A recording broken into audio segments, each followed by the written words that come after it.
మా ప్రభుత్వ కార్యాలయాలు కట్టించండి, మా ప్రాంతాన్ని అభివృద్ధి చేయండి, నేనే ముందు భాగాన నిలబడి మూసీ నది ప్రక్షాళనకు సహకరిస్తానని అంబర్పేట ఎమ్మెల్యే కాలేరు వెంకటేశ్వర గారు ముందుకు వచ్చి బహిరంగంగా మైక్లో చెప్పిండు.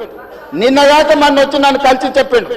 ఆ పక్కనే ఉప్పల్ ఎమ్మెల్యే లక్ష్మారెడ్డి గారు వచ్చి కలిసి, సార్ మా ప్రాంతాన్ని అభివృద్ధి చేయండి, మూసీ నదిని ప్రక్షాళన చేయడం ద్వారా మా ప్రాంతానికి ఉపయోగపడుతుంది, మీరు చాలా మంచి పని చేస్తారు, మీరు వేగంగా ముందుకు వెళ్ళండి, మా వైపు నుంచి మీకు ఏం సహకారం కావాలని చెప్పి ఆ శాసనసభ్యులు వచ్చి కలిసిరు అధ్యక్ష. ఇవాళ నేను ఒకటే అడుగుతున్నా అధ్యక్ష, ఈ రోజు మూసీ నది ప్రక్షాళన చేసుకుంటే నల్గొండ, ఈరోజు మూసీ నది ప్రక్షాళన మేము చేస్తున్నామంటే మీరు చెయ్యాలంటున్నా వద్దంటున్నా? ఒక్క మాటలో చెప్పండి. మీరు చెయ్యాలనుకుంటే ఏమి చెయ్యాలో సూచన ఇవ్వండి, వద్దంటే మీ కడుపు మంట ఏంటో చెప్పండి, తెలంగాణ ప్రజలు నిర్ణయించుకుంటారు. అందుకే ఈరోజు మూసీ నది పరివాహక ప్రాంతాన్ని నైట్ ఎకానమీగా మారుస్తా అని చెప్పిన అధ్యక్ష. పట్టణం అంతా రాత్రి 9 గంటలకు నిద్రపోతే రాత్రి 9 గంటల నుంచి ఉదయం 6 గంటల వరకు మూసీ నది పరివాహక ప్రాంతంలో నైట్ ఎకానమీని రివైవ్ చేసి అక్కడ హోటల్స్, ఆఫీసులు, అదే విధంగా ఫుడ్ కోర్ట్స్, కల్చరల్ యాక్టివిటీస్ వీటన్నిటిని కూడా ప్రపంచ స్థాయి నగరంగా మార్చడానికి నైట్ ఎకానమీని ఓపెన్ చేయబోతున్నామని చెప్పినాం అధ్యక్ష. ఆ ప్రాంతంలో ఉన్న ప్రతి వాళ్లకు, నష్టపోయే వాళ్లకు అత్యధికంగా నష్టపరిహారం ఇచ్చి బ్రహ్మాండమైన కాలనీలు కట్టించిస్తాం అధ్యక్ష. ఈరోజు వాళ్ళు ఏ పరిస్థితి లేనోళ్ళు, ఏ దిక్కు లేనోళ్ళు, సర్వం కష్టాలలో మునిగేటోడే మూసీ పక్కన పోయి ఇల్లు కట్టుకుంటాడు అధ్యక్ష. మూసీలో ఉండే దోమలు కానీ, కంపు కానీ, అక్కడ ఉన్న వాతావరణం కానీ, శవాలు కొట్టుకొస్తుంటే ఎవరైనా అక్కడ ఉండాలనుకుంటారు అధ్యక్ష. ఏ పేదోడైనా మీరు చెప్పండి అధ్యక్ష. ఒకప్పుడు నందనవనం కట్టింది కదా అధ్యక్ష, మూసీ నదిలో ఉన్న వాళ్ళని తీసుకెళ్లి. ఈరోజు ఆ ప్రాంతంలో నందనవనం మనం పోయినప్పుడు ఎంతమంది జిల్లాల నుంచి వచ్చిన వాళ్ళు ఉన్నారు అధ్యక్ష. ఎల్బీ నగర్ ఎమ్మెల్యే గారికి తెలుసు, నందనవనం ఆ కాన్స్టిట్యున్సీనే వస్తుంది. ఈరోజు మూసీ నది పరివాహక ప్రాంతంలో ఉన్న పేదలకు మంచి వసతులు కల్పించి, వాళ్ళ పిల్లలు చదువుకోవడానికి మంచి పాఠశాలలు ఇచ్చి, వాళ్ళకు ఉద్యోగ ఉపాధి అవకాశాలు కల్పిస్తామని మేమంటే లేదు, అది అట్లనే ఉండాలి, తరలించడానికి వీల్లేదు, కట్టడానికి వీల్లేదు, మేము అడ్డం పండుకుంటాం, మేము నిలువు పండుకుంటామన్నారు. మరి మన వర్షాలు వచ్చినప్పుడు పోయి పండుకునేది ఉండే అధ్యక్ష, పోలేదు. ఏమి లేనప్పుడు పోయి ఆ పక్కన ఉన్న కాలనీలలో పండుకొని వచ్చారు అధ్యక్ష. ఇప్పుడు ఉండమని ఉంది అధ్యక్ష నెల రోజులు. ఇప్పుడు వద్దంటున్న వాళ్ళు ఉన్నారు కదా, నెల రోజులు మూసీ నది పక్కన ఉండమని చెప్పుండ్రు అధ్యక్ష. అంబర్పేట శ్మశాన వాటిక ఉంది కదా అధ్యక్ష, ఆ శ్మశాన వాటిక దగ్గర ఉన్న శవాలు, కులిపోయిన శవాలు, కాలిపోయిన సగం కాలిన శవాలు ఉన్నాయి కదా అధ్యక్ష, వీళ్ళందరూ అక్కడ ఉండమని ఉండ్రి, చూడమని ఉండ్రి. ఏ దుర్భరమైన పరిస్థితి ఉందో అర్థమవుతుంది, ఏ దుర్భరమైన పరిస్థితుల్లో ప్రజలు ఉన్నారో అర్థమవుతుంది. అందుకే ఈరోజు ప్రపంచ స్థాయి సంస్థలను కన్సల్టెంట్ గా పెట్టుకున్నాము.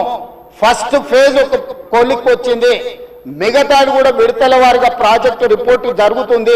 నేను హైదరాబాద్ నగరంలో 5 ఏళ్లలో 1,50,000 కోట్లు ఖర్చు పెడతాం, మూసీ నది ప్రక్షాళన చేస్తామంటే 1,50,000 కోట్లు కాంట్రాక్ట్ ఇచ్చేసారు, రేవంత్ రెడ్డి 25,000 కోట్లు తినేసిండని మాట్లాడుతున్నారు అధ్యక్ష. ఎంతసేపు వాళ్ళు ఎట్లనో మిగతాలు కూడా అట్లనే అనుకుంటారు అధ్యక్ష. కాంట్రాక్ట్లు ఇచ్చుడు, కమిషన్లు కొట్టుడు, లిఫ్టులు పంపులు పెట్టుడు, ఇండ్లలో కనకవర్షం గురిపించుకున్నాడు, పోయి జన్వాడల్లో లేకపోతే మొయినాబాద్లో ఫామ్ హౌజులు కట్టుకున్నాడు. ఇంతకు తప్ప మీరు చేసింది ఏంది? నా గురించి మాట్లాడే అర్హత మీకెక్కడిది? ఈ రోజుకు ఏది కూడా మేము కన్సల్టెంట్స్ డీటెయిల్ ప్రాజెక్టు రిపోర్ట్ ఇచ్చే వరకు అంచనాలు మేము చెప్పలేము. ఏంటంటే మేము 80,000 పుస్తకాలు చదవలేదు, మాకంత నాలెడ్జ్ లేదు, మేము అట్లా దొంగతనాలు చేయాలని పని కూడా పెట్టుకోలేదు అధ్యక్ష. అందుకే ఈరోజు మంచిరేవుల దగ్గర కాకతీయుల నాటి శివాలయం ఉన్నది అధ్యక్ష. 850 సంవత్సరాల పురాతనమైన శివాలయం మంచిరేవుల దగ్గర ఉంది అధ్యక్ష. గ్రేహాండ్స్ ల్యాండ్ ఉందా, ఈ రోజు అక్కడ శివాలయం కట్టదలుచుకున్నాం అధ్యక్ష. మన సంస్కృతిని కూడా పునరుద్ధరిస్తున్నాం. ముందుకు వచ్చిన తర్వాత మక్కా మసీదు ఉన్నది, ఒక అంతర్జాతీయ స్థాయి మసీదును అక్కడ కట్టదలుచుకున్నాం అధ్యక్ష. నదీ పరివాహక ప్రాంతంలో ముందుకు వస్తే సిక్ చావుని గౌలిగూడ దగ్గర ఒక అద్భుతమైన స్వర్ణ దేవాలయం లాంటి ఒక సిక్ మందిరాన్ని కట్టదలుచుకున్నాం అధ్యక్ష. ఆ విధంగా ముందుకెళ్తే ఉప్పల్ ప్రాంతంలో మెదక్ చర్చ్ లాంటి ఒక అద్భుతమైన చర్చిని కట్టదలుచుకున్నాం అధ్యక్ష. మూసీ నది పరివాహక ప్రాంతంలో ఒక పక్కన దేవుడు ఉంటాడు, ఇంకొక పక్కన అల్లా ఉంటాడు, ఇంకొక పక్కన గురుద్వారా ఉంటుంది, ఇంకొక పక్కన యేసు ప్రభు ఉంటాడు. ఈ 4 మతాలకు సంబంధించి మూసీ నది పరివాహక ప్రాంతంలో మత సమ్మేళనాన్ని చేసి ఒక మత సామరస్యాన్ని అభివృద్ధి చేయడానికి ఈ రోజు కార్యక్రమాలు చేస్తున్నాం అధ్యక్ష. అదే విధంగా ఈ రోజు ఇంటర్నేషనల్ స్టాండర్డ్స్ లో మనం అక్కడ ఉండే వ్యాపార కేంద్రాలను అభివృద్ధి చేయాలనుకుంటున్నాం అధ్యక్ష. ఈ రోజు నీళ్లు శాశ్వతంగా అందులో ప్రవహించే విధంగా నగరాల నుంచి వచ్చే మొత్తం కాలుష్యాన్ని మొత్తం నియంత్రించి సివరేజ్ ట్రీట్మెంట్ ప్లాంట్స్ పెట్టి ట్రీట్ చేసి ఆ వాటర్ ని కూడా వినియోగించుకోవడానికి ఈరోజు ప్రణాళికలు చేస్తున్నాం అధ్యక్ష. వీటన్నిటికీ అంచనాలు లేకుండా టెండర్లు ఇచ్చి కాంట్రాక్టర్ల దగ్గర నుంచి మేము కమిషన్లు కొట్టదలుచుకోలేదు అధ్యక్ష. సంవత్సరంన్నర నుంచి నిరంతరం పనిచేస్తే ఇప్పుడు ఒక కొలిక్కి వచ్చినాయి. ఇంకొక సంవత్సరం పడుతుంది మొత్తం డీటెయిల్ ప్రాజెక్టు రిపోర్ట్ తయారు కావడానికి. 5 సంవత్సరాల కోసం కన్సల్టెంట్ కంపెనీని పెట్టుకున్నాం అధ్యక్ష. 5 సంవత్సరాలు ప్రాజెక్టు డిజైన్లు ఇవ్వడమే కాకుండా అంచనాలు వేయడమే కాకుండా నిర్మాణంలో కూడా వాళ్ళ సహకారం ఉండాలని చెప్పి ఈరోజు అంతర్జాతీయ స్థాయి కంపెనీలను తీసుకొచ్చి మనం పెట్టుకున్నాం అధ్యక్ష. నేను అందుకే డిపిఆర్ వచ్చిన తర్వాత బడ్జెట్ సెషన్లో మీ అందరికీ డీటెయిల్ ప్రాజెక్టు రిపోర్ట్ హౌస్లో ప్రజెంట్ చేస్తా అధ్యక్ష. మీ అందరి సూచనలు తీసుకుంటాం, మీ అందరి సలహాలు తీసుకుంటా. నాకు ఇందులో సీక్రెట్ ఏం లేదు అధ్యక్ష. ఒక గొప్ప మంచి ఉద్దేశంతో మూసీ నది ప్రక్షాళన చేయదలుచుకున్నాము. ఇది 4 నదుల అనుసంధానం అవుతుంది అధ్యక్ష.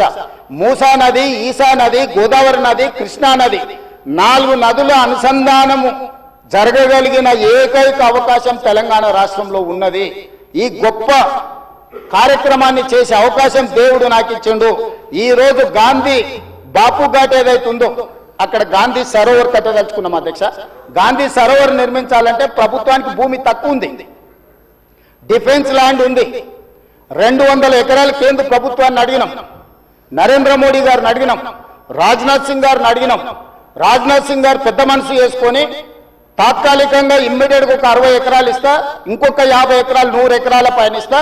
గాంధీ సరోవర్ అక్కడ గాంధీ సరోవర్ దగ్గర ప్రపంచంలోనే ఎత్తైన మహాత్మా గాంధీ గారి విగ్రహాన్ని కట్టాలి. అక్కడ గాంధీ ఫిలాసఫీని ప్రపంచానికి చెప్పాలి. గొప్ప ఎడ్యుకేషనల్ ఇన్స్టిట్యూట్స్ అక్కడ పెట్టాలి. ప్రజలకు జ్ఞానాన్ని, పిల్లలకు విజ్ఞానాన్ని ఇవ్వాలని ఈ రోజు మేము ప్రయత్నం చేస్తున్నాం. కేంద్ర ప్రభుత్వం కూడా పార్టీలకు వ్యతిరేకంగా, పార్టీలకు భిన్నంగా ఉన్న రాజ్నాథ్ సింగ్ గారు ఒక పెద్ద మనిషి ముందుకు వచ్చి బ్రహ్మాండంగా ఉన్నది గాంధీ సరోవర్ కట్టుండని ప్రాథమికంగా 55 ఎకరాల భూమిని తెలంగాణకు బదలాయించడానికి ఒప్పుకుండు.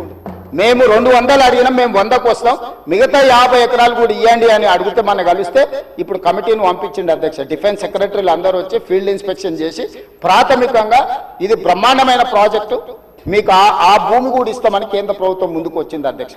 మేము కేంద్ర ప్రభుత్వంతో సయోధ్య పెట్టుకుంటున్నది మీలాగా కేసుల నుంచి తప్పించుకోనికే కాదు అధ్యక్ష, తెలంగాణ రాష్ట్రాన్ని అభివృద్ధి చేయడం కోసం కేంద్ర ప్రభుత్వంతో ఈరోజు మేము చేస్తుంటే ఈరోజు మనోళ్ళు దానికి రకరకాల ఆలోచనలు జోడించి ఏది దోస్తే అది మాట్లాడుతున్నారు అధ్యక్ష. అందుకే దయచేసి సభ్యులకు ఏం అనుమానాలు ఉన్నా నాకేం అభ్యంతరం లేదు. నేను గతంలో ఇది నిర్మాణం చేయాలనుకున్నప్పుడు గ్రేటర్ హైదరాబాద్ పరిధిలో ఉండే ఎమ్మెల్యేలందరినీ సౌత్ కొరియా చూడడానికి రెవెన్యూ మినిస్టర్ శ్రీనివాస్ రెడ్డి గారి నేతృత్వంలో కార్పొరేటర్లను, మేయర్ని, డిప్యూటీ మేయర్ని, ఆఫీసర్లని, శాసనసభ్యులను అందరినీ పొమ్మన్నాం. మొదట్లో పాపం శాసనసభ్యులు అందరూ రానికే సిద్ధమయ్యారు.